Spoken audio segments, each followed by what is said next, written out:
Oye, buenas tardes a todos. En esta sesión postprandial, pero que seguro que con la habilidad de los ponentes que tenemos hoy os vais a despertar más que con el café que os habéis tomado. Esto no me cabe la menor duda. Bueno, para mí es un placer. Yo soy Juan Cosín, soy cardiólogo clínico, trabajo en el Hospital Arnau de Vilanova en Valencia y para mí es un placer estar rodeado de vosotros, por supuesto, que estáis aquí esta tarde, y de los ponentes que nos acompañan esta tarde para hablar de lípidos, un tema que nos encanta a los cinco que estamos aquí y seguro que a vosotros también. Vamos a cambiar ligeramente el orden de las presentaciones por darle un contenido o un hilo más acorde, yo creo, a las circunstancias. Empezará el doctor Vivencio Barrios, que como sabéis trabaja en el Hospital Universitario Ramón y Cajal, hablándonos de, empezando por el principio, la prevención primaria. Vivencio, por el principio, muy bien.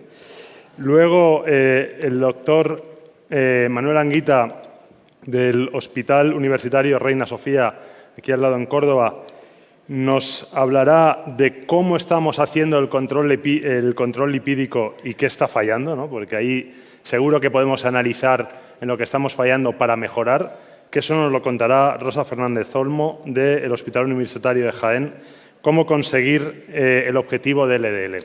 Y por último, Carlos Escobar, del Hospital La Paz, nos contará el futuro, las nuevas dianas terapéuticas que están aquí. Pero antes de dar paso a Vivencio, quería agradecer a Pepe por la invitación, por organizar el congreso y a todos vosotros por estar aquí esta tarde. Sin más, cedo la palabra a Vivencio. Les he dicho a los ponentes que 5 minutos, porque hay un francotirador ahí que les dispara directos.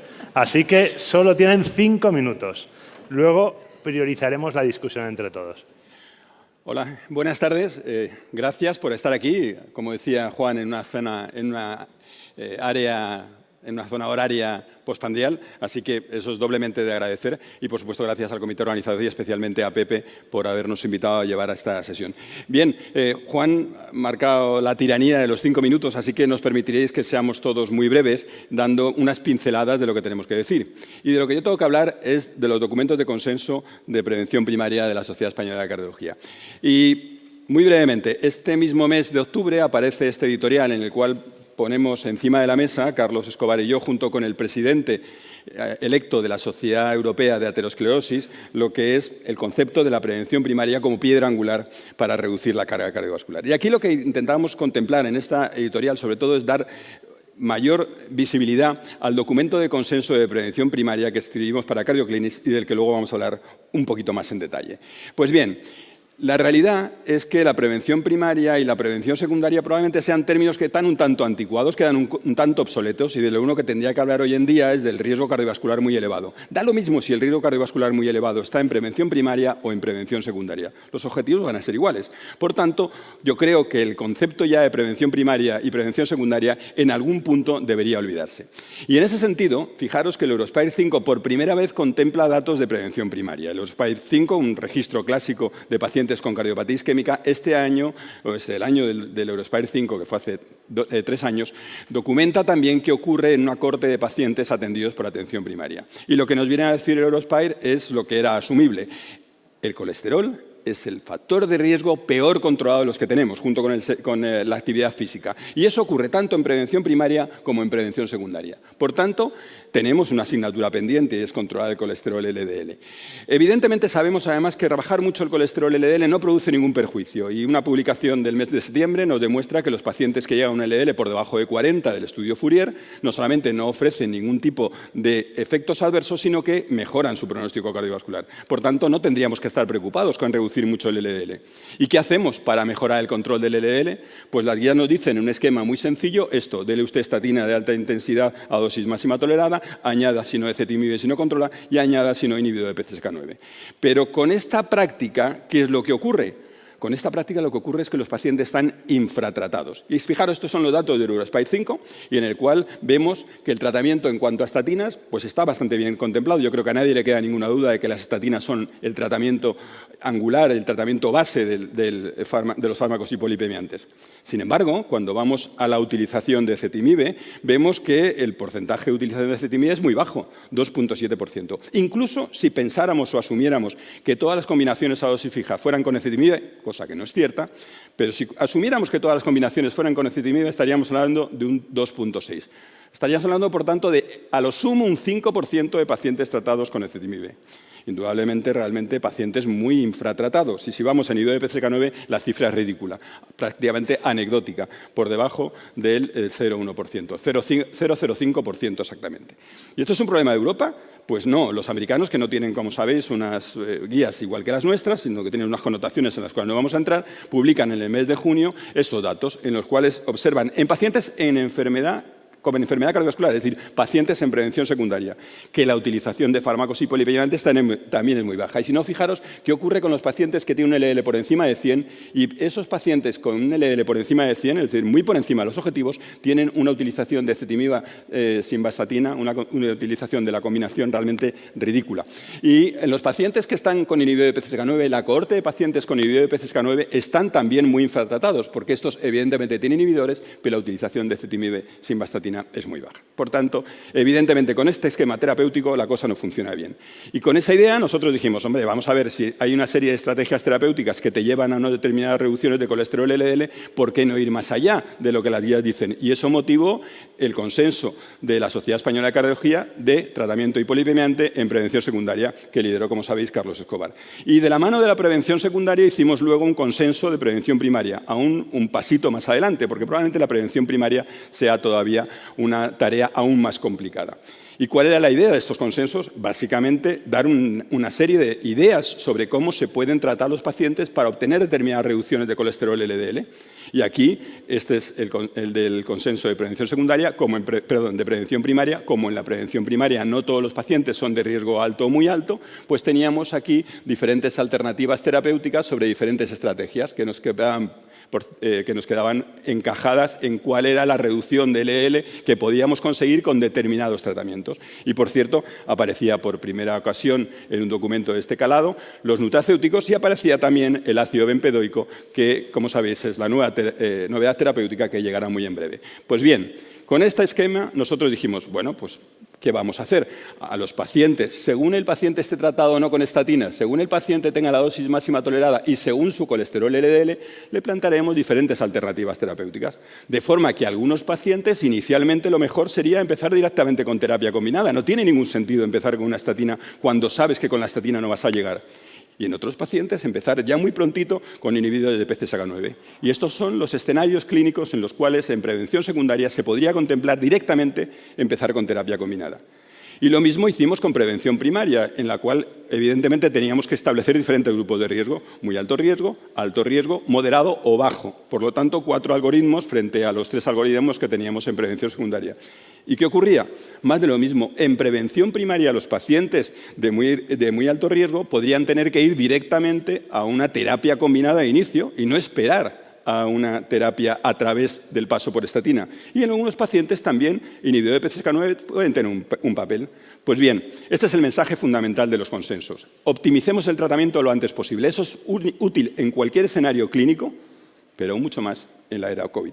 Y con esto acabo. Esta es una newsletter que hemos hecho desde la Asociación de Cardiología Clínica, que, como sabéis, tiene unas newsletters de actualidad en cardiología clínica, donde, como veis, 4 autores desglosamos cuáles son los mensajes fundamentales del consenso, por qué hace falta consenso y qué nos enseña el consenso y cuál es una combinación de excelente resultado para el tratamiento de la dislipemia con una estatina de alta intensidad y ezetimiba. Lo tenéis ahí fuera por si lo queréis recoger. Es muy fácil de leer, muy sencillito y yo creo que es muy práctico.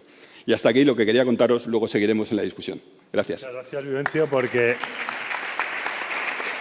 no has obligado al francotirador a sacar el arma. Así que vamos a seguir en la línea. Igual que les he impuesto lo de los 5 minutos, sí que tienen libertad para levantarse, sentarse, lo que quieran, como más a gusto estén. Fantástico. Pues nada, adelante. Bueno, yo también quería empezar agradeciendo, por supuesto, a Juan por la moderación de esta mesa y dar la enhorabuena al presidente de la Asociación de Cardiología Clínica, a Pepe, y a toda su junta directiva, aparte por la perfecta organización, por la valentía que tuvisteis de organizar en una época tan difícil y sin saber cómo iba a ir la cosa, pues este congreso presencial. La verdad es que es una alegría poder veros a todos las caras. Bueno, la verdad es que la mitad de la cara, la mitad mascarilla, pero bueno, vamos avanzando, ¿no? Yo creo que ya la próxima vez que nos veamos el año que viene, pues seguramente nos veremos la cara completa. Bueno, la pregunta, bueno, 5 minutos del tiempo siempre es un concepto relativo y elástico, ¿no? Pero bueno, voy a ir... Vale. Bueno, la pregunta yo creo que es muy interesante, ¿no? Después de esta charla de Vivencio, el control lipídico tras un síndrome coronario agudo, la pregunta es si lo estamos haciendo bien o lo estamos haciendo mal, o no lo estamos haciendo bien. Yo creo que la respuesta, con los datos que voy a dar, es que lo estamos haciendo realmente no se diría mal o no demasiado bien. Bueno, estos son mis conflictos de interés. Un poco la justificación del por qué seguimos hablando de esto es porque, a pesar de que ha habido un gran progreso en el tratamiento de los eventos cardiovasculares agudos, es decir, del síndrome coronario agudo, pues sigue, y parece que ahí se pudiera acabar todo el problema. Sin embargo, sabemos que existe, como ahora veremos, una bastante alta tasa de recurrencia de eventos isquémicos después, en los primeros meses y años después del síndrome coronario agudo. Y para reducir esta alta, elevada tasa de riesgo de eventos, pues lo fundamental es hacer prevención secundaria, es decir, controlar los factores de riesgo, y uno de ellos pues eso es bajar lo más posible los niveles de LDL colesterol hasta menos de 55, como dicen las guías recientes. Esto es factible, es decir, si no tuviéramos medios para conseguirlo, bueno, pues se podría justificar el no conseguir unos resultados aceptables, pero realmente con los fármacos que tenemos en la actualidad está claro que esto podemos hacerlo. Esta es una diapositiva simplemente para comentar efectivamente que no todo se acaba en el momento del síndrome coronario agudo. Es decir, que los pacientes que sobreviven a un síndrome coronario agudo, que afortunadamente son la mayoría, estos son datos del estudio Odyssey, por poner algún ejemplo, pero pudiéramos poner cualquiera de ellos, pues al cabo del tiempo, pues fijaros que a los 4 años pues hay casi un 12% o más, un 12% o más de incidencia de distintos eventos cardiovasculares, ¿no? Y además también sabemos que bajando de forma radical en los niveles de LDL colesterol, cuanto más los bajemos, más se reduce la incidencia de muerte y de otros eventos cardiovasculares. Por tanto, esto está claro que está absolutamente indicado, y que si no lo hacemos no estamos cumpliendo con nuestra obligación y no estamos haciendo el mejor beneficio para los pacientes. Como ya ha comentado Vivencio, hay muchos estudios. Esto es un resumen de un artículo precisamente de Juan Cosín, en donde se ve que no en síndrome coronario agudo, sino en prevención secundaria en general, pues más cuando los niveles de LDL colesterol que se recomendaban antiguamente, hace un pocos años, eran de menos de 70, pues realmente había una proporción muy baja de pacientes, menos del 30-35%, que tenían esos niveles de menos de 70 miligramos de decilitro. Si nos pusiéramos en los 55, pues está claro que esto todavía sería peor. ¿Esto a qué se debe? Bueno, pues hay una serie de barreras que luego discutiremos. Esto también está sacado de otro artículo que publicamos con Juan Cosín hace 4 años. Uno de son barreras relacionadas con el paciente, pero hay barreras relacionadas con los profesionales sanitarios, y una de ellas, que aquí recalco en azul, en letras más grandes, es la falta de organización. Tenemos medios, tenemos fármacos, pero probablemente lo que nos falla, y sigue fallando a pesar de que sabemos que falla, es la organización, la coordinación entre niveles asistenciales, la transición, la continuidad asistencial, etcétera, ¿no? Entonces, esto hace un par de años, desde la Agencia de Investigación de la Sociedad Española de Cardiología, que entonces dirigía Vivencio Barrios, y con la participación también de Juanjo Gómez Doblas, bueno, pues pusimos en marcha este proyecto, que se ha publicado en 2 artículos, uno en la Revista Española de Cardiología y otro en la Revista de Atención Primaria, en donde lo que hicimos fue preguntar, por una parte, a 20 servicios de cardiología de todos los niveles, repartidos por toda España, cuáles eran los modelos de coordinación, de coordinación asistencial después de un síndrome coronario agudo para pacientes que habían tenido este problema y su relación con la atención primaria. Y por otra parte también les pedimos que analizaran sus datos numéricos sobre la consecución de objetivos de LDL colesterol en el primer año de seguimiento tras el alta de un síndrome coronario agudo, también de una revasculación percutánea electiva, pero solamente me voy a centrar en esto. Y brevemente, estos son los resultados. Fijaros, en cuanto a la encuesta de organización, cuando se les preguntaba qué tipo de seguimiento, qué tipo de modelo organizativo de seguimiento en pacientes con función ventricular normal, sin insuficiencia cardíaca y con función ventricular residual, es decir, el paciente que queda absolutamente relativamente perfecto después de la revascularización inmediata tras un síndrome coronario agudo, bueno, pues fijaros lo que ocurría. Es decir, sí que es cierto que casi todos los pacientes se siguen en cardiología, más o menos tiempo, pues 3 meses, 6 meses, 1 año, que es la cifra mayoritaria. Solo un 42% de los centros, de estos 20 centros, entre los cuales había 10 centros terciarios de gran nivel en España, y el resto pues ni siquiera se mandaban a la consulta. Cuando se les preguntaba si existían protocolos de derivación consensuados y firmados con atención primaria, el 80% de los casos de los hospitales no tenían protocolos, reconocían no tenerlos. ¿Cuándo se realiza el primer control de LDL tras el alta? En el 63% no había ningún protocolo, es decir, se seguía, digamos, al albur o según el juicio de cada médico responsable, ¿no? ¿Quién controla los niveles de LDL colesterol a los 3-6 meses del alta? Porque aquí veis que además que en la mitad, cuando se controlaba a los 3 meses, en la mitad a los 3 meses y en la otra mitad a los 6 meses. ¿Quién los controla en esos primeros meses y quién los controla a los 12 meses? Pues lo mismo, en más de la mitad de los pacientes, casi 2/3 de los centros, pues no había un protocolo que dijera si era el cardiólogo, si era el médico de atención primaria, dónde se revisaban los niveles de LDL en esos pacientes. Y si no existe un protocolo que diga cuándo se revisa y dónde se revisa, pues mal vamos a poder ajustar el tratamiento para mejorar los niveles de LDL colesterol. Y ya para terminar, en cuanto a los números, fijaros, entre el primer semestre de 2018, en esos 20 centros se incluyeron los datos de 335 por centro, son más de 6.300 pacientes, que son un montón de pacientes. En aquel momento, las guías lo que recomendaban eran algunos niveles de LDL colesterol de menos de 70 y, por tanto, lo hemos analizado con respecto a esos valores. Si fueran 55, evidentemente, esto multiplicarlo todavía.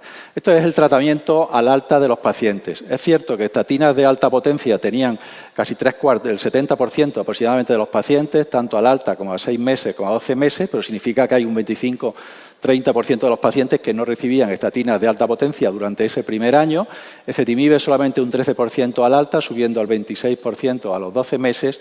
Y inhibidores de la PCSK9, bueno, esto es la escala real, esto es 0,31, 0,54, 0,89, es decir, el uso es absolutamente testimonial. Y luego, ¿qué resultados se conseguían con ese tratamiento? Bueno, por eso digo, de todo depende de con qué se compare, ¿no? Es cierto que niveles de más de 70, es decir, mal controlados, pues estaban solamente el 40% de los pacientes. Es decir, había casi un 60% de los pacientes que tenían un LDL a los 6 meses de menos de 70 miligramos por decilitro, cosa que se mantenía o empeoraba incluso a los 12 meses. Y lo más interesante, ¿cuál era el tratamiento que se utilizaba en esos pacientes que tenían un LDL por encima de 70 miligramos por decilitro? Bueno, pues aunque se mantiene, sobre todo a los 6 meses, aunque al año eso bajaba de forma espectacularmente mala, podríamos decir, pues lo que se sigue observando es que efectivamente que sí, que vale, un 70% de estatina de alta potencia a los 6 meses, un 48%, pero el tratamiento combinado, que es lo que nos hace falta para bajar todavía más el LDL en esos pacientes que están mal controlados, pues realmente era muy, muy bajo. Y, por supuesto, el uso de PCSK9 absolutamente testimonial. Por tanto, bueno, yo creo que esto se resume solo, pero lo voy a resumir para facilitaros el trabajo, que solamente el 40% de los centros en España tienen programa de rehabilitación, que el 60% no se realiza y que en el 80% de los casos no existen protocolos consensuados para el seguimiento con atención primaria. Y no solamente eso, sino que tampoco se sabe quién es el que tiene que controlar el LDL de los pacientes, y si no controla el LDL significa que no controlas tampoco ninguno de los otros parámetros que hay que controlar, ni a los 6 meses ni a los 12 meses, ¿no? El tratamiento, yo creo que no voy a incidir esto, aunque ha mejorado probablemente el uso de estatinas de alta potencia, sin embargo el uso de ezetimibe, el uso de PCSK9 es testimonial y se utiliza muy, muy por debajo de lo que se debe, está infrautilizado y por eso no se consigue controlar el LDL mucho mejor. Si esto lo hubiéramos analizado en virtud de las nuevas recomendaciones, menos de 55 de LDL, está claro que los resultados hubieran sido todavía mucho peores. Y para terminar, y como mensaje positivo por no tener, es decir, como la cosa no está muy bien, pues todo lo que podamos hacer, evidentemente, va a ser para mejorar y el desafío es ese. ¿Qué es lo que podemos hacer sabiendo lo que sabemos? Que esto lo sabemos desde hace muchísimo tiempo y esto se repite año tras año, sesión tras sesión, congreso tras congreso. Algo mejora, pero realmente seguimos infrautilizando el tratamiento que puede beneficiar a nuestros pacientes. Y nada más. Muchas gracias.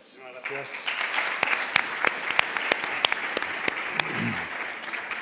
Yo creo que ahora Rosa nos va a contar lo que hay que hacer, ¿no? Entre Rosa y un poco Carlos. Muy bien, lo que deberíamos, exacto. Adelante, Rosa. Bueno, en primer lugar, muchísimas gracias al comité organizador de la reunión, en especial a Pepe, ¿no?, por invitarme y por contar conmigo para esta sesión.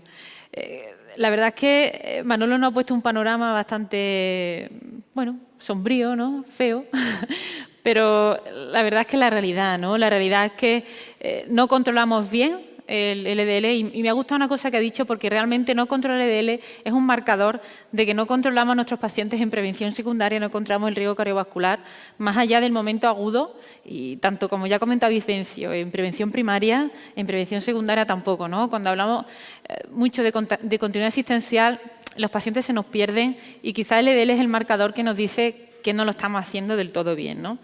Y a mí se me planteó esta pregunta: ¿cómo podemos conseguir hoy, a día de hoy, un objetivo de LDL adecuado para el perfil de nuestro paciente, ¿no?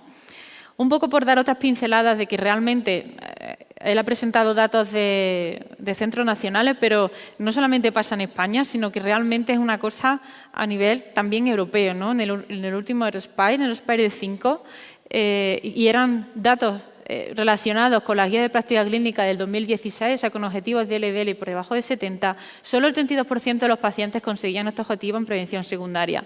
Y solo el 60% tenían terapia hipolipemiante de alta intensidad, o sea que tenemos todavía margen de mejora. Y quizá el último estudio en este sentido, ¿no?, en cómo tratamos a nuestros pacientes desde el punto de vista del colesterol, es el estudio de Da Vinci que se publicó el año pasado en el europeo, donde solo el 18% consiguen objetivos de LDL por debajo de 55 en prevención secundaria. También hay que decir que eran prevención secundaria no solamente desde el punto de vista de enfermedad coronaria, sino de enfermedad arterial periférica y enfermedad cerebrovascular, ¿no? Un poco por no ser tan negros a la hora de leer estos datos, porque realmente a lo mejor si analizáramos solo los pacientes de esta enfermedad coronaria aguda, algo mejor que el otro perfil de paciente. Pero analizar el tipo de tratamiento que utilizamos, no utilizamos con mucha frecuencia las terapias que tenemos disponibles desde el punto de vista de la estatina. O sea, que realmente en prevención secundaria solo el 38% se utilizaba estatinas de alta intensidad y la utilización de ezetimibe, inhibidores de la PCSK9, es testimonial, ¿no? Entonces, tenemos mucho margen de mejora y tenemos terapias que podrían mejorar estos objetivos, ¿no?, y estos objetivos en prevención secundaria. Y ahora, para plantear realmente y contestar a la pregunta, os planteo 5 cuestiones, ¿no? Primero, saber cuál es el riesgo cardiovascular de mi paciente. Quizá lo tenemos claro cuando un paciente ya ha tenido un evento coronario o ha tenido un evento cardiovascular. Sabemos que es por debajo de 55 porque las guías nos lo dicen y lo tenemos como más interiorizado. Pero realmente tenemos muchos pacientes de muy alto riesgo cardiovascular que aún no han tenido un evento o pacientes de alto riesgo que ni por asomo consiguen los objetivos, ¿no? Por tanto, una de las primeras cosas que tenemos que tener en cuenta para tener objetivos reales de LDL en nuestros pacientes es saber qué riesgo cardiovascular tiene mi paciente y plantearte un objetivo en función del mismo, ¿no? Y las guías son claras, los esquemas son claros, 55, 70, 100, en función si es de muy alto riesgo, alto o moderado, ¿no? En segundo lugar, utilizar protocolos. No dejamos de realizar documentos de consenso, recomendaciones para mejorar nuestro control lipídico. Ya lo ha presentado Vicencio, el documento de consenso, que la verdad que es magnífico y que ahora, aquí estáis prácticamente todos los firmantes del protocolo, habría que renovarlo, ¿no?, introduciendo las nuevas terapias que ya nos va a contar Carlos, pero realmente tenemos protocolos fáciles de utilizar y que con una simple visuada, ¿no?, del escenario clínico que tenemos delante de nuestro paciente, podemos saber qué terapia es la más idónea en función del objetivo y de la terapia que ya tiene el paciente. Tercero, y por supuesto, yo que me dedico a retención cardíaca, los programas de prevención secundaria de retención cardíaca son fundamentales para realmente alcanzar los objetivos de LDL de nuestros pacientes, porque nos aseguran esa continuidad asistencial de nuestro paciente después del evento. Ya la presenta Manolo, no llegamos ni a la mitad de los centros que tienen rehabilitación cardíaca en nuestro país, por tanto hay mucho trabajo por hacer, porque quizás este tipo de programas, y no quizás, sino yo diría que seguro, esto haría que nuestros datos mejoraran. De hecho, los datos que tenemos del Aerospire 5 en España son bastante buenos, aunque serían mejorables porque la mayoría de los centros, y eso ha sido muy criticado, eran centros que tenían unidades de rotación cardíaca. Por tanto, podemos mejorar el control de nuestros pacientes en LDL si aseguramos esta continuidad asistencial por programas de rehabilitación cardíaca. En cuarto lugar, y para ir rápido para que el francotirador no me aceche, el tratamiento combinado precoz. Insisto en precoz. Yo creo que el COVID nos ha enseñado que los pacientes se pueden perder en el camino, ¿no? Entonces, cuanto antes actuemos frente a nuestro paciente, mucho mejor. No podemos dejar pasar y que otro lo haga por nosotros, sino que realmente de forma más precoz posible tenemos que ir a por terapia mucho más intensiva que nos aseguren objetivos de LDL cuanto antes mejor, ¿no? Y así nos dicen las guías qué porcentaje de reducción, e incluso basándonos en el consenso de la SEC, sabemos qué terapias nos pueden ayudar a llegar a un objetivo u otro. Y además hay publicaciones, ¿no?, en relación con el Da Vinci que se sabe que la combinación tanto con ezetimibe y con inhibidores de la PCSK9 son los que nos ayudan a alcanzar objetivos en el mayor porcentaje de nuestros pacientes en prevención secundaria. Por tanto, es una condición importante a la hora de tener en cuenta utilizar tratamientos combinados hipolipemiantes de forma precoz para alcanzar objetivos. Y esto lo traigo, que es súper reciente, que de esta semana es una publicación del ya de esta semana, otro su análisis del IMPROVE, y la verdad que está dando para mucho, 7 años dan para bastante, porque nos dicen que independientemente del LDL basal, se produce en reducción de eventos cardiovasculares si se utiliza tratamiento combinado, en esta ocasión con ezetimibe. Por tanto, siempre tenemos que ir a por esta terapia más intensiva, ¿no?, terapia combinada, porque realmente es lo que va a tener un impacto en el pronóstico cardiovascular de nuestros pacientes. Y no solamente con ezetimibe, sino ya tenemos también datos con inhibidores de la PCSK9, ¿no?, con evolocumab, el Evopac, donde iniciando tratamiento con evolocumab de forma precoz durante la hospitalización, la reducción de LDL se produce a las 8 semanas de forma significativamente mucho mayor que si utilizamos la terapia estándar con estatina de alta intensidad. Incluso la comunicación reciente, ¿no?, en el europeo también tiene efecto, ¿no?, y tiene impacto en la composición de la placa de ateroma, que esto nos puede hacer pensar, ¿no?, que también tiene un impacto clínico esta reducción de LDL con inhibidores de la PCSK9, en concreto con evolocumab, a la hora de nuestros pacientes con terapia combinada precoz, cuanto antes mejor, incluso durante la hospitalización. Y en este sentido, nosotros de forma local, lo traigo aquí, nosotros ya hemos iniciado, basándonos, ¿no?, un poco en estos estudios, la prescripción de inhibidores de la PCSK9 desde el punto de vista, desde el momento del evento, ¿no?, de forma hospitalaria, basándonos un poco en variables de riesgo basadas en todas las publicaciones que hay en este sentido. Y ya para ir terminando, porque las nuevas estrategias farmacológicas se las vamos a dejar a Carlos que nos las cuente, pero sí dar unas pinceladas, ¿no?, de cómo nos pueden ayudar a día de hoy estas nuevas estrategias, que las tenemos ya o si no las vamos a tener mañana. En cuanto a inhibidores de la PCSK9, lo que he comentado del inicio precoz, y también el irocumab, ¿no?, que sabemos que tenemos ya la presentación de 300 de una vez al mes, que también puede ayudar a mejorar la adherencia y ha demostrado reducir el LDL de forma mantenida con eficacia y seguridad. Y esto ya que sí es más para Carlos, el ácido bempedoico y el inclisiran, que quizá nos ayude, ¿no?, a completar esos protocolos y a perfilar escenarios clínicos para mejorar nuestro control de LDL en nuestros pacientes. Y contestando a la pregunta de qué podemos hacer hoy, esto es una nota de prensa, ¿no?, en en relación con Inclisiran y el Sistema Nacional de Salud del Reino Unido, que se han comprometido a tratar 300.000 pacientes. Y esto lo traigo porque para controlar el LDL lo que tenemos que hacer es tratar a nuestros pacientes y no dejar que otros lo traten, porque si lo tienes delante tienes que ir a por objetivos y tienes que utilizar las terapias que tenemos disponibles, ¿no? Porque los registros nos dicen que no lo utilizamos del todo, ¿no? Entonces, tenemos que tratar a nuestros pacientes. Y ya como conclusión, realmente para alcanzar el LDL objetivo en nuestro paciente tenemos que utilizar protocolos, tenemos fármacos y vamos a tener fármacos que nos van a ayudar, programas de prevención secundaria, pero muy, muy importante la continuidad asistencial de nuestros pacientes, que no se pierdan en el camino y que nos aseguren que ese tratamiento que hemos iniciado y esos programas de prevención secundaria continúen en el tiempo y que ese objetivo del LDL no sea de hoy, sino que sean para siempre, ¿no? Muchas gracias y os dejo con Carlos con las nuevas terapias. Muchas gracias, Rosa. Carlos, ahora terminas tú el círculo y nos hablas. También con 5 minutos. Estoy por callarme 3 y dejarlo para 2 minutos ahí arriesgando. Bueno, hola. Bueno, muchas gracias. Me sumo a los agradecimientos. El estudio Da Vinci nos ha dicho que hay mucha inercia terapéutica, utilizamos poca terapia combinada, utilizamos pocos inhibidores PCSK9, pero también lo que nos ha dicho es que hay determinados pacientes que, a pesar de la terapia combinada, a pesar de utilizar inhibidores PCSK9, pues seguimos sin controlar a nuestros pacientes. Eso en el estudio Da Vinci en prevención secundaria llegaba hasta el 40%, es decir, que necesitamos más cosas.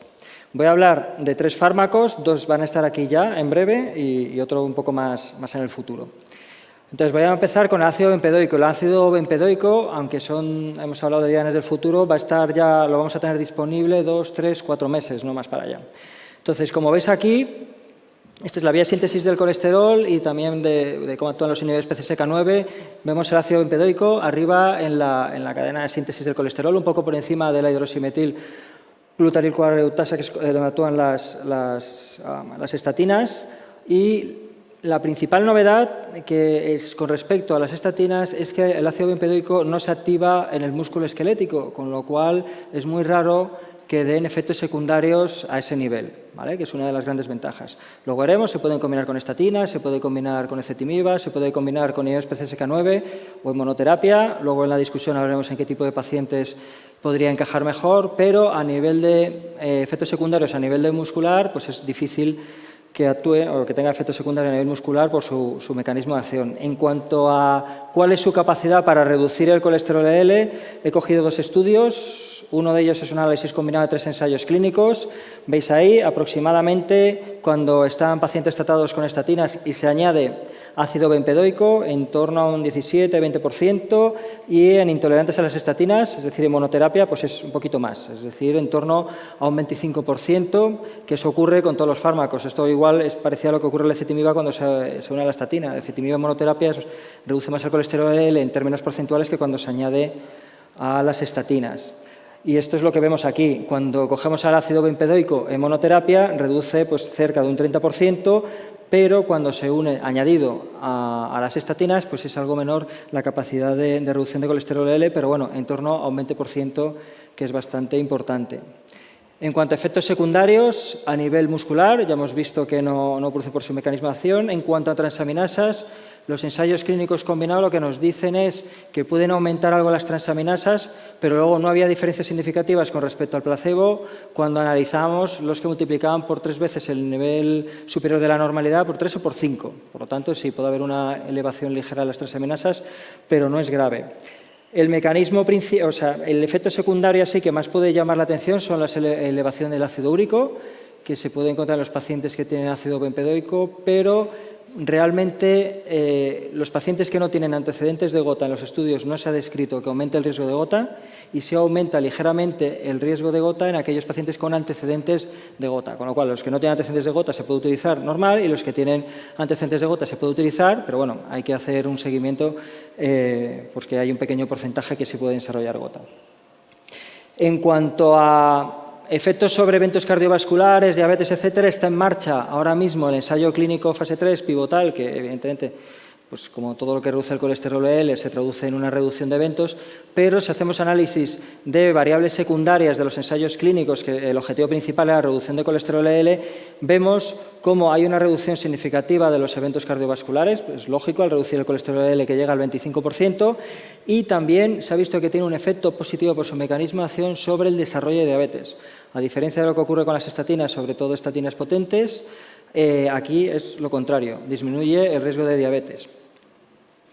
Ya hay algún consenso que ya empieza a salir el ácido bempedoico, pero lo que tenemos que tener en la cabeza, esto es la tabla de las guías, pero habrá que completar la tabla de las guías con el efecto que hacen a nivel de reducción de colesterol LDL, pues el ácido bempedoico, entre 15 y 29% según los estudios, etcétera, ezetimibe más 20%, ezetimibe más ácido bempedoico sería un 38%, añadido a con respecto a lo que veíamos en la otra tabla, ¿no? Y de hecho, en breve pues vamos a sacar un documento donde más o menos se posiciona el ácido bempedoico en qué pacientes se podrían utilizar. Inclisiran va a salir un poquito más tarde, probablemente a finales del año que viene ya lo tenemos. Entonces, ¿qué es lo que ocurre con los inhibidores PCSK9? Esto es un estudio que hicimos desde la Agencia de Investigación, el estudio Ikigai, que valoraba pues, cómo se utilizaban las barreras que había para la utilización de inhibidores PCSK9 en los hospitales españoles. Y uno de los datos que salió es que, aunque los médicos, tanto el médico como el servicio, realmente vemos que había una infrautilización de los inhibidores PCSK9, que ya se ha visto en los estudios, pero esto es lo que piensan los médicos. Esto cogíamos al representante que se encargaba en cada hospital de los inhibidores PCSK9 y, como veis ahí, realmente entre lo que hay y lo que se debería hacer hay un 166% de diferencia. Es decir, se utiliza muy poco. Y también, por distintas circunstancias en diferentes hospitales, que cada uno era distinto, pues había un retraso desde que tú piensas que se tiene que prescribir un inhibidor PCSK9 hasta que finalmente se prescribe. Entonces, Inclisiran aparece ahora. Realmente Inclisiran actúa a nivel PCSK9, pero a nivel del ARN mensajero, ¿vale? Esto tiene una principal ventaja, que por este mecanismo de acción de tratamiento crónico se administra cada 6 meses, ¿vale? Subcutáneo. Entonces, tienes una reducción, como vemos ahí, sostenida en el tiempo, pues de un 50%. Entonces, con 2 dosis al año, pues tienes una reducción del 50%. Sería algo así como una vacuna del colesterol. En cuanto a los efectos secundarios, pues en los análisis combinados de los distintos ensayos clínicos, pues ven que realmente no aumenta mucho el riesgo de efectos secundarios, solo pues que te pinchan y ya está, ¿no? Pero normalmente en la zona de pinchazos, de haber efectos secundarios, que es poco frecuente, es leve moderado. Está en marcha el Orion 4, que es el que nos va a demostrar pues, que Inclisiran, por reducir el colesterol LDL, también se va a traducir en una reducción de eventos. Y el último fármaco, 2 palabras, evinacumab. Esto es porque se ha visto que la deficiencia de esta proteína protege la enfermedad coronaria, entonces se han desarrollado anticuerpos contra esta proteína y pues en estudios, este es un estudio del New England reciente, fase 2, que se ve ahí vía intravenosa, vía subcutánea, se ve que produce reducciones sostenidas del colesterol LDL, pero esto todavía queda bastante para que llegue a la práctica clínica. Muchas gracias por su atención.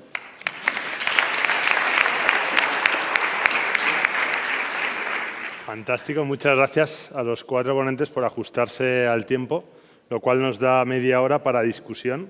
Así que vayan ustedes preparando las preguntas que nos van a querer hacer cuando terminemos la discusión. Pero vamos a empezar por el principio, Vivencio, y te miro a ti, y por la prevención primaria. Pero antes quería preguntarles, y para contestar muy fácil, levantamos la mano a ver quién. ¿Cuántos de ustedes utiliza los nutracéuticos en práctica clínica? ¿Lo utilizan ustedes? Levanten la mano los que lo utilizan. ¿Nadie se anima? Falta un poco de café aquí. Traigan café, por favor. No. Bueno, veo que por lo que contestan, lo que han contestado, el uso es minoritario. En el nuevo consenso aparecen los nutracéuticos, Vivencio. Carlos también ha escrito mucho sobre nutracéuticos. Las guías de prevención cardiovascular que se acaban de publicar le dan un pequeño palo a los nutracéuticos, en concreto al arroz, a la levadura del arroz rojo, diciendo que puede tener efectos adversos y que ojo con utilizarlos de forma generalizada. Decidme algo de los nutracéuticos. Dinos. Bueno, es un tema muy interesante. Las guías le dan un toquecito a la levadura roja de arroz porque dicen que pueden tener efectos adversos, pero no es descubrir nada, porque realmente es monocolina, es lovastatina. Es decir, que básicamente puede tener los mismos efectos adversos que puede tener una estatina, como es lovastatina de potencia baja. Sin embargo, también dejan un cuadrito bien claro en el que dice que los nutracéuticos pueden tener un papel para reducir el colesterol LDL, pero evidentemente lo que le falta son datos de mortalidad. Por tanto, yo creo que los nutracéuticos en un campo de acción en el que realmente podemos tener dificultades importantes para controlar el colesterol LDL pueden ser de ayuda y fundamentalmente indicados en prevención primaria. ¿En qué paciente lo entendería yo? Pues en el paciente que es intolerante a la estatina. Luego, si queréis, podemos hablar de las intolerancias a las estatinas o que se niega a tomar estatinas, por la razón que sea, por lo mejor porque se lo dice su vecino que no la tome porque le produce mialgias. Aunque eso no sea científicamente válido, evidentemente el derecho del paciente está por encima de todo. Por tanto, yo creo que hay pacientes a los que les puede ayudar a controlar su colesterol LDL. También hay otros pacientes a los que les puede controlar cuando, a pesar de toda la medicación que le estás poniendo, el paciente se queda sin llegar a objetivos y no puedes prescribir inhibidor de PCSK9 y todavía no tienes unas nuevas herramientas. Por tanto, yo creo que nutracéuticos es una posibilidad de último escalón, de última opción, pero que puede ayudar a controlar el colesterol a un grupo de pacientes, fundamentalmente en prevención primaria. Yo, con respecto a la llamada que hay de las guías de la levadura roja de arroz, la verdad es que es curioso porque luego la referencia, o sea, esa frase pone una referencia, la referencia es de un artículo en el 2017 y ese mismo artículo lo utilizaban para recomendarlo en las guías anteriores. Entonces, básicamente es un problema de dosis. La levadura roja de arroz es monacolina K, que es lovastatina. Entonces, si tú das 10 miligramos, 5 miligramos, pues estás dando una estatina. De hecho, ahora mismo en la Comisión Europea, en la Unión Europea, se está discutiendo a ver a partir de qué dosis se considera fármaco y a partir de qué dosis se puede considerar nutracéutico. Y con las alegaciones y todo eso, ahora mismo se tiene que publicar, además que era justo esta semana, pero bueno, lo que va a quedar es que si tiene menos de 3 miligramos de monacolina K, entonces es nutracéutico, se puede dar, no hay problemas de seguridad. Todo lo que sea a partir de ahí ya se considera fármaco y como pues una estatina pues puede dar pero es un problema de seguridad de la dosis. Entonces, menos de 3 miligramos se puede dar que no hay problema. Y luego, cuando hablamos de nutracéuticos, parece que los metamos todos en el mismo saco. Pero no son todos iguales, ¿no? No, no todos tienen las mismas evidencias. Hay algunos que tienen evidencias robustas y tienen metaanálisis de varios ensayos clínicos, pero de bastantes, y otros que te anuncien un anuncio con 10 voluntarios sanos, te ponen el anuncio en la televisión y ya te dicen que vale. Entonces, evidentemente, no es lo mismo. Ahora, a ver, lo de los nutracéuticos hay que conocerlo porque es que en España más o menos hay 200, 300.000 personas que lo están tomando y los pacientes lo toman y encima no te lo dicen y es importante que tú lo conozcas pues para ajustar tratamientos, etcétera. Y de hecho tú te metes una búsqueda en Google, comprar nutracéuticos y te salen pues eso, 300.000 búsquedas. O sea, que la gente lo mira, con lo cual hay que conocerlo. Y no todos son iguales, solo hay que utilizar aquellos que realmente tengan evidencias científicas, porque el resto, pues no digo que no sirvan, pero no sabes lo que estás dando. Déjame hacer una puntualización en la línea de lo que dice Carlos, y es que el concepto nutracéutico puede estar a lo mejor con una mala fama, y por eso probablemente mucha gente no levanta la mano, aunque estoy convencido que alguno sí lo ha utilizado y no ha levantado la mano. Lo cierto es que queda un poco en el rango sustancias de origen desconocido, de efectos poco conocidos, de eficacia cuestionada, de estudios incompletos. Pero realmente, como dice Carlos, no todos los nutracéuticos son iguales. Nosotros escribimos una revisión para aterosclerosis demostrando que determinados nutracéuticos tienen estudios clínicos consistentes, robustos y metaanálisis que demuestran su eficacia y su seguridad. Probablemente lo que es evidente es que los nutracéuticos que tenemos que elegir son aquellos, primero, que tienen combinaciones de productos, es decir, no solamente levadura roja de arroz, sino otros productos coadyuvantes que ayudan al control del colesterol LDL, y segundo, que tengan estudios que avalen realmente su eficacia y seguridad. Y en esos, insisto, no todos son iguales. Los hay que tienen estudios, los hay que tienen evidencias, comercializados por empresas farmacéuticas potentes y con conocimiento de lo que están haciendo, y otros productos que probablemente no tienen la misma calidad y, desde luego, no tienen la misma exigencia desde el punto de vista científico. Perfecto. Bueno, ¿queréis añadir algo? Yo, un comentario. Claro. Es que hablando de esto de los nutracéuticos, me estaba acordando ahora, me ha venido a la memoria una anécdota. Digamos, yo coincido con lo que se ha expresado la mayoría de la sala. Es decir, yo realmente solamente no lo recomiendo, sino que si el paciente me pregunta que si eso lo toma, está bien que lo tome, te digo, tómeselo usted, que daño no le va a hacer y a lo mejor algún beneficio le hará. Pero yo creo que sí que puede ser que sí que haya evidencias, como vosotros decís. Lo que pasa es que hay la impresión que tenemos en la comunidad científica sobre esto es que es un poco de medicina de esta digamos, de superstición, de un poco... y lo que me acuerdo que yo de chico, mi padre, que tenía el colesterol alto, esto debe hacer por lo menos 40 o 50 años, se tomaba unas infusiones de alpiste caliente, que incluso a mí, que pues teníamos una hipercolesterolemia familiar, yo lo llegué a tomar, estaba asqueroso, evidentemente, ¿no? Entonces, yo no sé, quiero decir que a veces se confunde lo que hay cosas que sí que tienen una cierta evidencia con otras que realmente yo no sé si el alpiste, los pájaros se lo toman y vuelan y eso, ¿no? Pero no sé yo si eso es muy eficaz para el colesterol. Yo creo que se confunde un poco esa superstición, esa, no sé, esa medicina mágica, digamos, con algo que puede tener evidencia, ¿no? Lo que está claro es que hay pocos grupos terapéuticos en cardiología que tengan más evidencia científica que las estatinas, ¿no? Y hay veces que incluso los pacientes te lo discuten y es el motivo para utilizar. Entonces yo siempre les digo lo mismo, digo, mire, más evidencia científica y más que sabemos de las estatinas, no sabemos de ningún producto de herboristería ni de ningún nutracéutico que me quiera usted decir, ¿no? Porque por mucha evidencia que tengan, o sea, va a ser menor que la que tenemos de las estatinas, aunque coincido con vosotros que pueden tener su lugar en algún grupo de paciente muy seleccionado, pero nuestro tratamiento principal en esto ha de ser las estatinas sin lugar a dudas y luego ya pasaremos a los siguientes pasos. Y en esta línea, uno de los problemas que ha quedado claro con lo que tú has comentado, Manolo, y lo que luego has comentado tú, Rosa, es que nos faltan protocolos, que nos falta que si el paciente se pierde, al final no lo tratamos y si no lo tratamos no conseguimos llegar al objetivo. Hay dos datos muy claros. En el Da Vinci, conforme tú vas utilizando fármacos más potentes, controlas a los pacientes. Llegas a tener el 80% de pacientes controlados cuando utilizas triple terapia con PCSK9. Por lo tanto, cuando utilizas las armas que tenemos, llegas al objetivo. Y el otro tema, en contraposición a esto, nosotros miramos en nuestra población cuántos pacientes en prevención secundaria tenían un LDL en un periodo de 12 meses y no llegaba a la mitad. La mitad de nuestros pacientes no tienen un LDL, por lo tanto, algo falla, ¿no? No estamos haciendo bien las cosas. ¿Cómo podemos mejorar? Os miro a vosotros, pero... Bueno, yo creo que para mejorar, es decir, para dar soluciones, lo primero hay que identificar cuáles son las causas del problema. Es decir, el problema está identificado, es decir, está claro que la prevención secundaria y la continuidad asistencial en cardiopatía isquémica no se hace bien, salvo en algunos centros muy concretos, que a lo mejor eso es ese modelo es el que habría que seguir. Pues yo creo que Rosa no lo puede explicar ahora muy bien el suyo, porque yo creo que es un modelo que tiene, ¿no?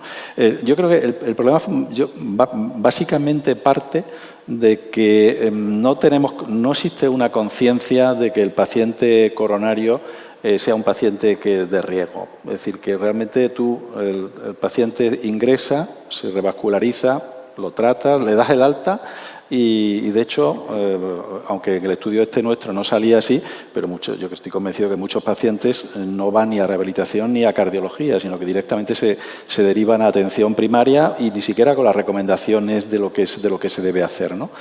Y el médico de atención primaria pues posiblemente tenga la misma falta de conciencia que nosotros sobre este problema. Hay otras muchas enfermedades más graves y, por tanto, sobre lo que uno no tiene percepción de que es grave, pues dice, oye, ya le he salvado la vida a este paciente y allá que se la averigüe. No, ni siquiera no lo piensa. Es decir, yo creo que ese es el problema. Es decir, hace falta primero concienciación de que el paciente coronario estable, o sea, el paciente coronario que queda bien, es decir, el paciente que queda con insuficiencia cardíaca, también nos ha costado convencernos de que ese paciente tiene que seguir unos protocolos de consulta precoz tras el alta, que eso, vamos, que llevamos 20 años batallando con eso y también ha costado. Con un paciente que tiene un riesgo mucho más bajo de insuficiencia cardíaca, realmente no es de extrañar. Entonces, ¿qué es lo que hace falta? Pues yo creo que lo que hace falta es que los convenzamos de que eso es así y para convencernos, pues hace falta ver los resultados de todos estos datos y luego pues debería haber alguien, no sé si la Sociedad Española de Cardiología o a lo mejor incluso dentro de los contratos, programas de los hospitales, debería ser obligatorio que eso estuviera entre los objetivos del servicio, ¿no? Es decir, que hubiera un protocolo entre el servicio de cardiología, en este caso, y atención primaria, para que se definieran cuáles son el seguimiento de los pacientes, quién es el responsable en cada momento del alta y tal. Y ya para terminar, y le paso a Rosa el testigo, todo esto se solucionaría si todos los pacientes que tienen un síndrome coronario agudo pasaran por rehabilitación cardíaca. Ahora, ¿eso es posible? pues no sé si vosotros podéis contestar. ¿Eso solucionaría el problema? Yo creo que tú lo has contestado, 42% de unidades, habiendo mejorado mucho en los últimos años, ¿no? Pero seguimos menos de la mitad de los centros.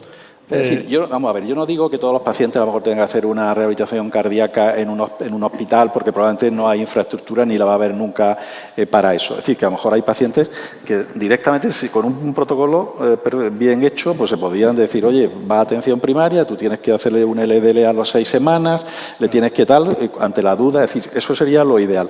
Pero como eso es mucho más difícil de conseguir, a lo mejor es más fácil de conseguir que todo eso se vehiculice a través de las unidades de rehabilitación. Bueno, Manolo lo ha dicho. Te lo han puesto votando para empujarla, vamos, ¿no? Manolo lo ha dicho todo. Sí, vamos. Bueno, yo creo que el tema de la continuidad asistencial es una cosa que se repite continuamente, ¿no? Y el tema de la retención cardíaca, yo creo que hay que cambiar el concepto de cómo se entiende la retención cardíaca, ¿no? No todos los pacientes tienen que hacer un programa completo hospitalario de detención cardíaca pasando por todos sus programas, ¿no? Entrenamiento y tal, sino realmente protocolizar bien a todos estos pacientes y que se aseguren esa continuidad y que alguien va a testar el LDL en las semanas que realmente deben testarse, ¿no? O sea, que realmente el paciente esté en objetivo en los tiempos que debe de estar. Por eso yo he insistido mucho en no dejarlo pasar, porque no puedes dejar a otro lo que tú puedes hacer. Entonces, en cuanto que antes empecemos con terapias combinadas y terapias intensas, mucho mejor. Y evidentemente, ¿yo qué voy a decir de la retención cardíaca? ¿Me dejas un Espera, comentario que yo no me brevísimo? he dejado hablar todavía. Espera. Ya empieza aquí la discusión, lo cual es bonito, es bonito. Claro, porque aunque el 42% de los centros tengan retención cardíaca, en ese 42%, el 100% no van a retención cardíaca. Claro. Que es que esos datos son en cierta medida engañosos, ¿no? Porque yo en mi centro no supero el 40% de los pacientes que se van de alta por síndrome agudo que van a retención cardíaca. Y bueno, me puedo dar con un canto de los dientes porque son números buenos, en comparación con el resto, ¿no? Pero realmente los programas de prevención secundaria englobados dentro de la unidad de detección cardíaca, yo creo que es lo que hay que apostar para que realmente controlen los pacientes LDL y lo controlen todo, porque al final, como he dicho, es marcador. No solamente LDL, sino todo en general en prevención secundaria, ¿no? Yo creo que es por lo que hay que apostar y por lo que hay que hacer. Y ahora ya se os dejo. Yo quiero hacer un comentario brevísimo. Fijaros, esto no es un problema solamente de nuestro país o de otros países. El año pasado, a principio del año pasado, se publican ya con un artículo que realmente es llamativo. ¿Cómo están los controles de LDL en pacientes que han tenido un intervencionismo coronario? Y en 12 meses de seguimiento hay pacientes que no tienen ni un control de colesterol LDL. El 50% de los pacientes después de intervencionismo no tienen un LDL. Con lo cual, evidentemente, ¿cómo vas a saber si están controlados o no si ni siquiera has hecho una analítica? Punto 1. Es fundamental hacer un seguimiento a esos pacientes y creerse que el colesterol LDL es importante. Evidentemente, los pacientes que tienen LDL, como es fácil de asumir, tienen diferentes comportamientos según el LDL esté por encima del 70 o por encima de 100, de forma que los que están por debajo de 70 son los que se consideran el control y por encima de 70 tienen significativamente más eventos y por encima de 100 aún mucho más eventos. Por tanto, es obvio que hay que tener una preocupación por el LDL. Si no se tiene, indudablemente no se puede hacer. ¿Cómo hacerlo? Por supuesto que todos creemos firmemente en el papel de la rehabilitación cardíaca, pero yo quiero apostar por la continuidad asistencial, como decía Manolo. Es decir, es imposible entender, por muy bien que lo haga la labor de rehabilitación cardíaca, que el paciente se controle si no tienes una buena conexión con atención primaria. Es absolutamente fundamental, porque el paciente, después de esos 3 meses de rehabilitación cardíaca, se pierde para la rehabilitación cardíaca y a veces incluso hasta se pierde para la cardiología en muchos casos. Si atención primaria no actúa con nosotros, es imposible que el paciente esté bien controlado. Totalmente de acuerdo con lo que ha dicho Vivencio. Con las unidades de insuficiencia cardíaca, por ejemplo, sí que ha calado y cada vez más hospitales... Pero ha costado, ¿eh? Ha costado, bueno, pero también llevamos mucho tiempo con la rehabilitación cardíaca y con la continuidad asistencial. ¿Cuántos de ustedes tienen organizado en su hospital un programa de continuidad asistencial en el paciente con síndrome coronario agudo o una unidad de rehabilitación cardíaca que se ocupa de estos pacientes? Algo más que el uso de nutracéuticos, pero no mucho más. O sea, no mucho más. Con lo cual, está claro que esto lo tenemos que mejorar, ¿no? ¿Querías decir algo, Carlos? ¿Perdón? Sí, 2 cosas. Una, ¿el alpiste va con visado o...? No. No, y la segunda, lo que hay que preguntarse en un paciente con síndrome coronario agudo es en qué paciente no voy a utilizar la terapia combinada. no es si lo tenemos que utilizar. Es decir, un paciente que toma estatinas y tiene un síndrome coronario agudo es un fracaso de la estatina. Me da igual la estatina que sea, la dosis que sea, ya ha fracasado, o sea, directamente combinada. Y un paciente que está sin estatina previa, pues evidentemente todo lo que sea a partir de 100 de inicio ya iba a ir con terapia combinada porque nunca va a llegar. Entonces, y aparte, primero, el precio es bastante parecido a Torva 80, que es lo que se suele poner de monoterapia, o sea, no es por precio. Por tolerabilidad, si tú utilizas dosis intermedia, que es mucho más eficaz, o sea, una estatina dosis intermedia, una Torva 40, Rosuvastatin, lo que sea, con ezetimiba de inicio, vas a tener mayores reducciones de colesterol L y se tolera muchísimo mejor. No tiene sentido utilizar monoterapia. O sea, una persona que ha tenido un síndrome coronario agudo, que es decir, la situación más grave de la cardiopatía isquémica, ¿en serio que estés empezando con...?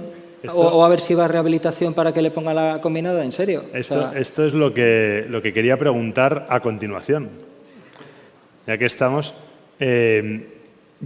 vamos, lo has dicho, yo creo que... Pero quiero saber lo que opináis vosotros. ¿Cuántos de vosotros pautáis terapia combinada, estatina de alta intensidad más ezetimibe, al alta un síndrome coronario agudo, si el paciente lo necesita?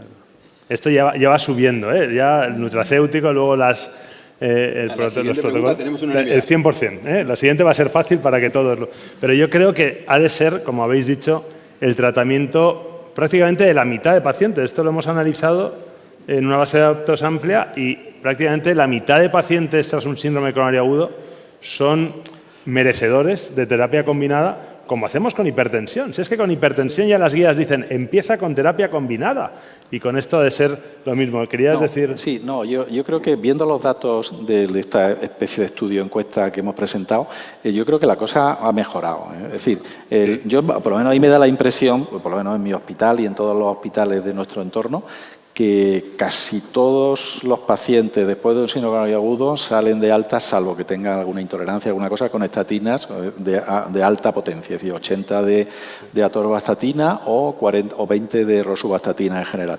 Es verdad, y estoy de acuerdo totalmente con vosotros, es decir, que lo que no se hace durante el ingreso, luego, si no está bien organizado el seguimiento, cuesta mucho más trabajo hacerlo. Y el dar de alta a los pacientes con terapia combinada, que lo se hace, pero no se hace en la proporción en que se debería hacer. Yo creo que esto va calando, es como todo, ¿no? Vas a acordaros de los betabloqueantes de la insuficiencia cardíaca, ¿no? Todo al final va calando. Lo que pasa es que lo que da pena es que teniendo la oportunidad y los medios, pues no se consiga ya cuando hay medios para ello, ¿no? Y que vaya a decir, oye, pues de aquí a 3 o 4 años ya seguramente estaremos en un 50% de terapia combinada. Pero es que habría que hacerlo ahora. Y yo creo que eso también es un cambio, como dice, el cambio de paradigma, es un cambio de pensamiento. Es decir, que lo tengo que pensar, seguro, y yo no sé si les preguntaría si sabéis quién mira qué nivel de LDL colesterol tiene el paciente en un ingreso con síndrome coronario al alta. Porque yo a veces reviso la historia, le pregunto al residente y dice, ¿cómo está el colesterol? Y realmente no lo han mirado. ¿No? Porque ya supones que le vas a dar de alta con la dosis máxima de estatina. Y como también se ha vendido esa idea de que el colesterol da lo mismo, que lo que hay que hacer es poner la dosis máxima de estatina, que ya el paciente se beneficiará, pero claro, ahora si partes de un LDL, por las tablas estas de Masana o las que se han publicado en los artículos estos, que claramente sabes que no vas a conseguirlo a pesar de esa dosis, ese paciente tienes que saber qué colesterol basal tiene para ver si debes ponerle la terapia combinada al alta. Prácticamente son la mitad de pacientes. La mitad de pacientes se tienen que ir de alta o tienen indicación o van a tener indicación de irse de alta con terapia combinada. Y además, la mejor adherencia o la mejor cumplimentación del paciente es el tratamiento que le pones al alta, porque ya los cambios que hagas posterior, luego si lo tiene que cambiar el médico de atención primaria, el paciente no se lo acaba de creer, el médico de atención primaria no le va a cambiar, con lo cual, como no se lo pongamos nosotros al alta, el paciente se va a ir y vamos a perder tiempo en la siguiente escala de dosis, que luego hablaré o luego os preguntaré de por qué utilizamos menos del 1% de pacientes con PCSK9. Los tenemos ahí. Tenemos entre un 15 y un 20% de pacientes en prevención secundaria con LDL por encima de 100. Es decir, tienen indicación por IPT de llevar PCSK9. Y solo utilizamos menos... Dime. Hacer un comentario breve que es una crítica a las guías directamente por ser crítico con algún aspecto de las guías. Es decir, no tiene ningún sentido que las guías de dislipemia vayan pasito a pasito cuando da la casualidad que el colesterol LDL es el único factor de riesgo que no ha encontrado suelo, de forma que si tú sigues reduciendo mucho el colesterol LDL no tienes ningún perjuicio. Por tanto, incluso aunque, entre comillas, te pasaras de efecto hipolipemiante, no vas a tener ningún perjuicio, solo beneficio. Es curioso que, mientras tanto, las guías de hipertensión abogan por empezar por terapia combinada. Es curioso que las guías de diabetes también abogan por la terapia combinada muy precozmente. Y esos dos factores de riesgo sí que tienen problemas cuando bajas mucho la presión arterial o bajas mucho la hemoglobina glicosilada. ¿Por qué en dislipemia somos tan, iba a decir prudentes, pero es que no es prudentes? Vamos a llamarle caguetas, lo que pasa es que no sé si es políticamente correcto. Pues caguetas, no tiene ningún sentido. Porque en el peor de los casos, si hay un 40 o 50% que no necesitan terapia combinada, tampoco les ocurre nada porque les bajes el colesterol LDL más de lo que querías bajarle. No va a ocurrir absolutamente nada. De hecho, decías las guías. El documento que ha presentado Carlos de la Europea, la mitad de los autores están en las guías y en un sitio dicen directamente terapia combinada y luego en las guías no lo dicen. Pero, ¿querías decir algo, Carlos, que me ha parecido? Bueno, cambiaron parte por el consenso de prevención secundaria, que o sea, influyó hasta en eso. Yo solo acabaría con una frase esto para pasar a otra pregunta, y es: con la terapia combinada nunca te vas a equivocar. Con una estatina potente a dosis alta te equivocas en el 50% de los casos. ¿Ya está? O sea, bueno, habíamos adelantado antes, me quedan dos preguntas que no quiero que se me escapen, y si tenéis alguna pregunta también, pero estaba diciendo que menos del 1% de pacientes llevan PCSK9 en nuestro entorno, y según todos los registros de niveles de LDL en prevención secundaria, tenemos entre un 15 y un 20% de pacientes en prevención secundaria por la calle, pasando por nuestras consultas, con niveles de LDL por encima de 100. ¿Cómo puede ser esto? ¿Qué estamos haciendo mal? ¿No nos lo creemos? ¿No los utilizamos? ¿Por qué?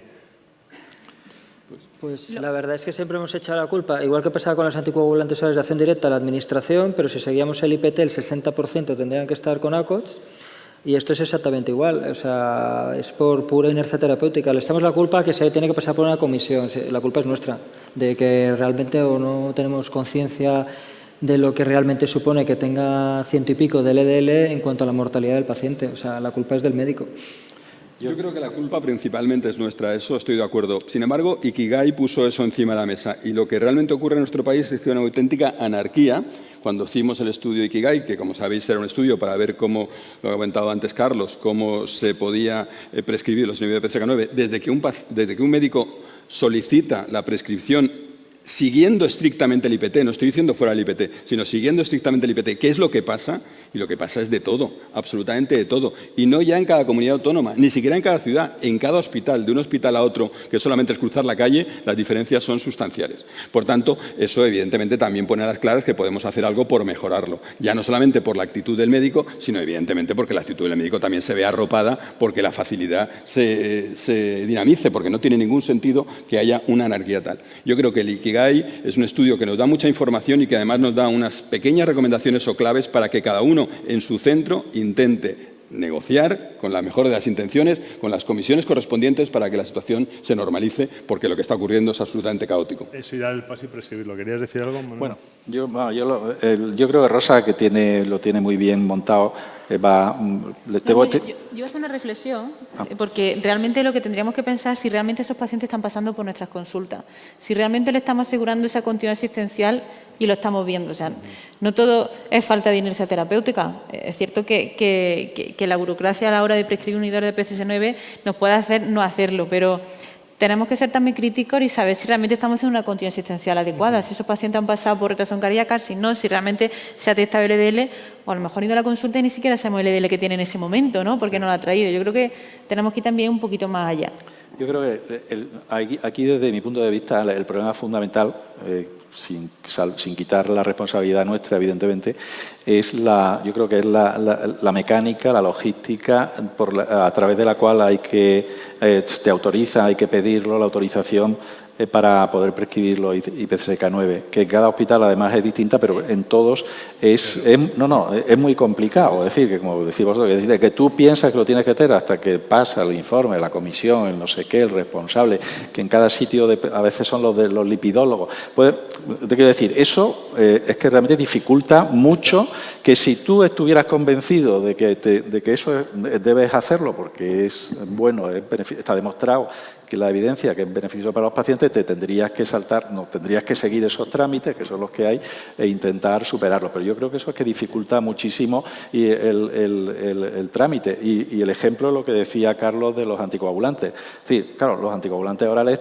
también ha costado, los nuevos, los anticoagulantes orales directos, también tienen sus trámites, pero el trámite es mucho más sencillo. Es decir, es simplemente de un visado, que en la mayoría de los sitios es un funcionario el que lo hace. Entonces, si tú estás convencido de que eso es mejor que el Sintrom, que la VK, pues tú lo haces. Y no tienes que pasar, es decir, simplemente darle el papelito al enfermo y ya lo tiene en la tarjeta. Esto es mucho más difícil. Y yo creo que ese ha sido el gran problema de los IPCSK9 y puede ser que si el Inclisiran, por ejemplo, siguen la misma política, que es posible, y no cambia, por ejemplo, lo que han hecho en Inglaterra, pues volvamos a estrellarnos con el sistema. Eso os lo iba a preguntar después, pero antes le quiero preguntar a Carlos, has hablado del ácido bempedoico, es una herramienta que vamos a tener ya. ¿En qué pacientes? ¿Dónde lo colocas en el algoritmo terapéutico? A ver, en pacientes de síndrome, o sea, de prevención secundaria, pues aquellos pacientes que están entre 55 y 100 y que no se controlan, pues con una estatina y ezetimiba. También hay en prevención secundaria, también hay algún estudio que está con estatinas, ezetimiba y nivel PCSK9, se añade ácido bempedoico, reduce todavía mucho más el colesterol y se tolera bastante bien. Pero así más usual que en la práctica, en la consulta y eso, es paciente que esté con estatina ezetimiba o si no tolera estatina a la dosis que tolera, etcétera, está entre 55 y 100, le añades el bempedoico, que hemos visto la reducción que produce y muchos de esos les metes en objetivos. Y el resto de pacientes, pues pacientes que no logren objetivos y generalmente suele ser intolerantes porque el resto de los objetivos son más laxos, normalmente con estatina ezetimiba se logra, pues normalmente suele ser intolerantes a estatina y se puede dar ácido bempedoico solo asociado a ezetimiba y con eso en otros riesgos se va a lograr el objetivo en muchos pacientes. El grupo que has dicho al final en práctica clínica es el más numeroso, porque tú ves los análisis y prácticamente entre el 50 y el 60% de pacientes que hay en práctica clínica están entre 55 y 100, o sea que va a haber muchos pacientes para esto. ¿Algún comentario rápido? Pues pasamos a Inclisiran y si tenéis alguna pregunta, ir levantando la mano que se nos agota el tiempo. Inclisiran va a ser una novedad, pero se habla de la posibilidad, o lo que han hecho en Reino Unido, es que se utilice en plan poblacional, como un tratamiento poblacional, y otra posibilidad es el modelo que estamos teniendo con los PCSK9. ¿Qué pensáis que va a ayudar más a nuestros pacientes? ¿Un uso tipo NHS, o sea, algo a nivel poblacional, 300.000 pacientes que se van a tratar desde preventiva desde atención primaria. O desde atención primaria, o el modelo que llevamos ahora con PCSK9? ¿Qué pensáis? Hombre, evidentemente, cuanto más pacientes tratemos, mucho mejor, ¿no? Yo creo que tenemos que ir a por el paciente y a por el objetivo de LDL, independientemente. A mí, desde luego, me gustaría seguir el modelo británico, pero mucho me temo que en este país va a ser difícil. Sí. Fíjate que Reino Unido hace como 15 o 20 años se preocupó mucho por el control de presión arterial. Dijo, ¿qué pasa con mi país que tiene un 16% de control de hipertensión? Y dijo, ¿sabes lo que vamos a hacer? Incentivar a los médicos para que tengan objetivos de presión arterial. Y en 4 o 5 años se pusieron a la cabeza del control de presión arterial en Europa. Pues esto ha ocurrido un poco lo mismo. Ellos han llegado a un acuerdo para hacer 300.000 pacientes tratados y, evidentemente, conseguirán un control del LDL adecuado. Desde luego, ya me gustaría que copiáramos en ese aspecto, en otros muchos no, a la forma de trabajar de Reino Unido. Aquí va a ser muy difícil. Yo la pregunta que yo haría es si eso, quiero decir, si eso es legal y eso entra dentro de la libre competencia. Porque vas a utilizar, le vas a dar a todo el mundo el Inclisiran y no vas a hacer lo mismo con los IPCSK9, por ejemplo. Yo creo que eso tiene unas connotaciones, digamos, legales y de mercado, de libre mercado, que yo no sé cómo se plantearía eso. Si viene por el gobierno, deja de tener un problema legal. Es decir, ya está resuelto el problema legal, porque es el gobierno del Reino Unido el que lo... Pero tendrían que dar la oportunidad al resto de empresas que tienen otros fármacos, que tienen unos resultados similares, para entrar también en ese... En eso estoy completamente de acuerdo, pero por lo menos es una iniciativa que va fomentando el que el control del colesterol LDL sea el adecuado, en lugar de ser tan penoso como es. Indudablemente se puede ver cómo se podría argumentar de una manera más, si quieres, justa o ecuánime con otros productos, pero es una forma de trabajar que desde luego va en busca del control de los pacientes. Una pregunta y cerramos para no pasarnos del tiempo. Antonio tiene una pregunta.